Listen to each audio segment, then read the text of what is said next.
नमस्कार, रात के 9 बज रहे हैं। एबीपी न्यूज पर हाजिर हूं मैं रुमाना इसाब खान। मास्टर स्ट्रोक में सबसे पहले आज तूफान की ग्राउंड रिपोर्ट दिखाने जा रहे हैं हम। अब से कुछ घंटे बाद ओडिशा के तट से टकराने वाला है ये तूफान। देखिए, यास तूफान पहले ये कहा जा रहा था कि बुधवार की शाम को तट से टकराएगा, लेकिन तूफान ने कुछ अपनी दिशा बदली है, जिसके बाद अब ये बुधवार की सुबह ही तट से टकराने जा रहा है। तूफान के वक्त बदलने की वजह से जो राहत एजेंसियां लगी हुई थी काम के लिए, उनके पास जरूरी इंतजाम के लिए करीब 12 घंटे का वक्त कम हो गया है। इसीलिए बचाव दलों ने अपना काम अब और तेज कर दिया है। तूफान का कहर देश के 5 राज्यों पर सबसे ज्यादा पड़ने वाला है, इसीलिए इन राज्यों में 100 से ज्यादा एनडीआरएफ की टीम्स लगा दी गई हैं। ओडिशा, पश्चिम बंगाल में लाखों लोगों को तटीय इलाकों से हटाकर सुरक्षित जगहों पर पहुंचा दिया गया है। एबीपी न्यूज की टीम तूफान की ग्राउंड रिपोर्ट आप तक पहुंचाने के लिए हर जगह मौजूद है। तो मास्टर स्ट्रोक की कवर स्टोरी में आज देखिए तूफान से जंग की पूरी तैयारी।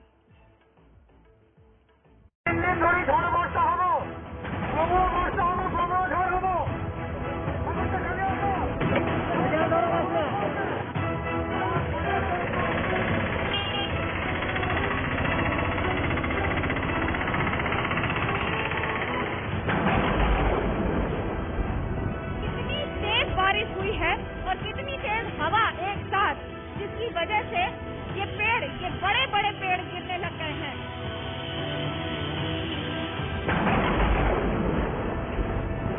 सब করার জন্য নীতি পরা শাড়ি এসব নিয়ে এখানে আসছে যে ये तैयारियां हैं उस तूफान से निपटने की, जिसकी दस्तक होने में अब 24 घंटे से भी कम वक्त बचा है। बंगाल की खाड़ी से भारत के पूर्वी तट की ओर बढ़ रहे चक्रवात यास से मुकाबला करने के लिए पूरी ताकत झोंकी जा चुकी है। एबीपी न्यूज भी तूफान का हर अपडेट आपको पहुंचाने के लिए ग्राउंड पर पहुंच चुका है। ओडिशा से लेकर पश्चिम बंगाल तक एबीपी न्यूज रिपोर्टर की टीम मौजूद है। इस समय हूँ बालेश्वर के रिजर्व ऑफिस में, जहाँ पर तैयारियों का नजारा आपको दिखा रहे हैं कि हवा तेज है, बारिश तेज है, लेकिन तैयारियां भी इस पूरी टीम की तेज हैं। कई टुकड़ियां तैनात हैं पूरे ओडिशा में। ये वो सारी मशीन है जो लगातार तैयारियों के साथ रखी जा रही हैं, जिसमें गैस कटर है, वुड कटर है, स्टेट ऑफ आर्ट टेक्नोलॉजी जिसे कहते हैं वो रहेगी। ओल्ड दीघा के तटीय इलाके में फिलहाल मैं खड़ा हूँ और ये वो इलाका है जिसको कुछ देर पहले खाली कर दिया गया है। मिदनापुर में अब तक करीब 1,10,000 लोगों को सुरक्षित स्थानों पर पहुंचा दिया है एनडीआरएफ की टीम और एसडीआरएफ की टीमों ने, और नौसेना की टीमें भी यहाँ तैनात हैं। यास तूफान के ओडिशा के तट से टकराने की आशंका है और इसे बेहद खतरनाक तूफान की कैटेगरी में रखा गया है। इसलिए पूर्वी भारत के कई तटीय राज्यों में अलर्ट जारी कर दिया गया है।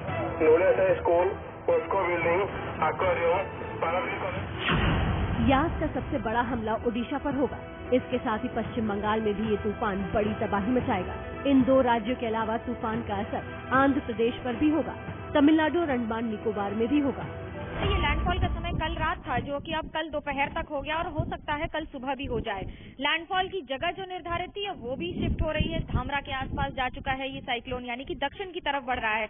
अब उत्तर में ही बालासर या फिर बालासर के आगे के इलाकों में इसका असर कम हो जाएगा। तूफान तट से टकराने से पहले ही अपना ट्रेलर दिखा रहा है। ओडिशा और पश्चिम बंगाल के तटीय इलाकों में बारिश और तेज हवाओं का सिलसिला जोर पकड़ता जा रहा है। इसलिए प्रशासन पूरी तरह से अलर्ट है। तूफान से सबसे ज्यादा नुकसान पेड़ गिरने से होता है, इसलिए जिन पेड़ों के गिरने से ज्यादा नुकसान होने का डर है, उन्हें पहले ही काट दिया जा रहा है। ये आपको अंदाजा लगा देगा कि कितनी तेज बारिश हुई है और कितनी तेज हवा एक साथ, जिसकी वजह से ये बड़े बड़े पेड़ गिरने लग गए। आइडेंटिफाई करके इस तरह के पेड़ भी काटे जा रहे हैं और ये काट कर पेड़ को हटाया जा रहा है। उसका कारण है कि अगर ये पेड़ गिरा तो यहाँ पर इलेक्ट्रिक पोल्स हैं, गिरने की वजह से बिजली की सप्लाई भी बाधित हो सकती है। यहाँ तक कि आसपास के मकान पर अगर जोर हवा से गिरा तो लोगों का भी नुकसान हो सकता है। इसके साथ ही तूफान का सबसे ज्यादा तांडव जिन इलाकों में होने का खतरा है, उन्हें पहले ही खाली कराया जा चुका है। ओडिशा में तूफान सबसे ज्यादा खौफनाक रूप बालासोर, भद्रक, जगत सिंहपुर, केंद्रपाड़ा और मयूरगंज में दिखेगा। इसलिए यहाँ के लोगों को सुरक्षित जगहों पर पहुँचाया जा चुका है। प्रशासन तटीय इलाकों में बसने वाले लोगों को रिलीफ कैंप में पहुंचा रहा है। ऐसे ही एक कैंप का एबीपी न्यूज ने जायजा लिया। सरकार के लिए लोगों को सुरक्षित स्थान यानी रेस्क्यू सेंटर तक पहुंचाना सबसे जिम्मेदार काम होता है, जिससे लोगों की जान बचाई जा सकती है। लेकिन अधिकतर ऐसा देखा गया है कि लोग अपना घर छोड़कर इन स्थानों पर जाने में बहुत कोताही बरतते हैं। ऐसे में उड़ीसा पुलिस ने बीड़ा उठाया है और लोगों को, हर उम्र के व्यक्ति को, बच्चे से लेकर बूढ़े तक, इस रेस्क्यू सेंटर तक पहुंचाने के लिए घर से लेकर वहां तक का रास्ता तय करवा रही है। सी लेवल से 4 मीटर हाइट का अंदर में टोटल 246 विलेजेस है।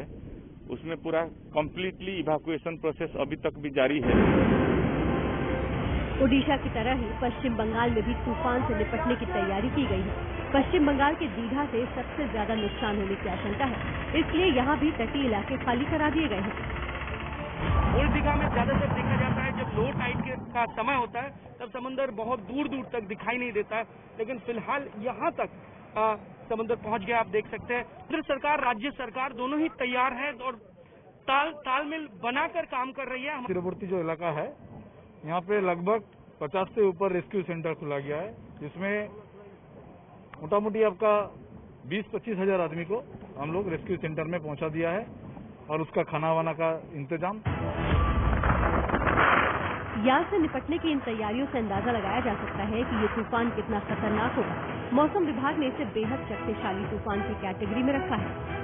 सैटेलाइट से मिल रही तस्वीरों से भी ये साफ नजर आ रहा है कि समंदर में तूफान लगातार मजबूत हो रहा है। जिस वक्त तूफान तट से टकराएगा उस वक्त 180 किलोमीटर प्रति घंटे की रफ्तार से हवाएं चल सकती हैं। अभी ये तूफान 15 से 16 किलोमीटर प्रति घंटे की रफ्तार से तट की ओर बढ़ रहा है। तूफान से निपटने के लिए केंद्र और राज्य सरकारों के साथ एनडीआरएफ और कोस्ट गार्ड भी मोर्चे पर तैनात है। तूफान से निपटने के लिए पश्चिम बंगाल में एनडीआरएफ की 45 टीम तैनात की गई है, जबकि ओडिशा में 52, अंडमान निकोबार में 3, आंध्र प्रदेश में 6 और तमिलनाडु में 6 टीम तैनात की गई है। इसके अलावा बैकअप प्लान में सर्च और रेस्क्यू की 17 टीमें लगाई गई हैं। ओडिशा में फायर सर्विस की 177 टीमों को लगाया गया है और Odisha disaster rapid action force की 66 कंपनियां तैनात की गई हैं। उत्तर पश्चिम दिशा में गति करके कल सुबह ओडिशा तट के पास जो धामरा पोर्ट है, धामरा पोर्ट की ईस्ट में लगभग 30 किलोमीटर दूर में ये केंद्रीभूत होगा और इसके बाद भी उत्तर पश्चिम दिशा पे ये गति करेगा। गति करके आप धामरा और बालासोर के बीच तट को पार करेगा।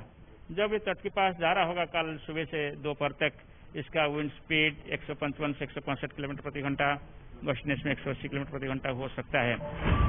इसके अलावा नेवी और कोस्ट गार्ड को भी मोर्चे पर लगाया जा चुका है। नेवी और कोस्ट गार्ड के जवान समंदर को पूरी तरह से खाली करा रहे हैं ताकि कोई अनहोनी न हो। पूर्वी तट के सभी पोर्ट पर जहाजों को सुरक्षित जगहों पर ले जाया गया है। चक्रवात से निपटने के लिए पारादीप पोर्ट पर 5 शेल्टर बनाए जा रहे हैं, जिसमें सभी प्रकार की सुविधा है। कभी भी इतनी ज्यादा तादाद में टीमों की तैनाती इन राज्यों में नहीं हुई है। 8 लाख से ज्यादा लोगों को इवैक्यूएट किया गया है एवं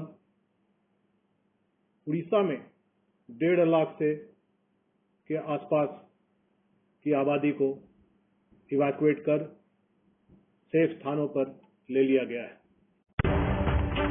तूफान की सबसे ज्यादा मार ओडिशा पर पड़ने का खतरा है, इसलिए यहाँ चक्रवात को तोड़ने के लिए मजबूत चक्रव्यूह बनाया गया है।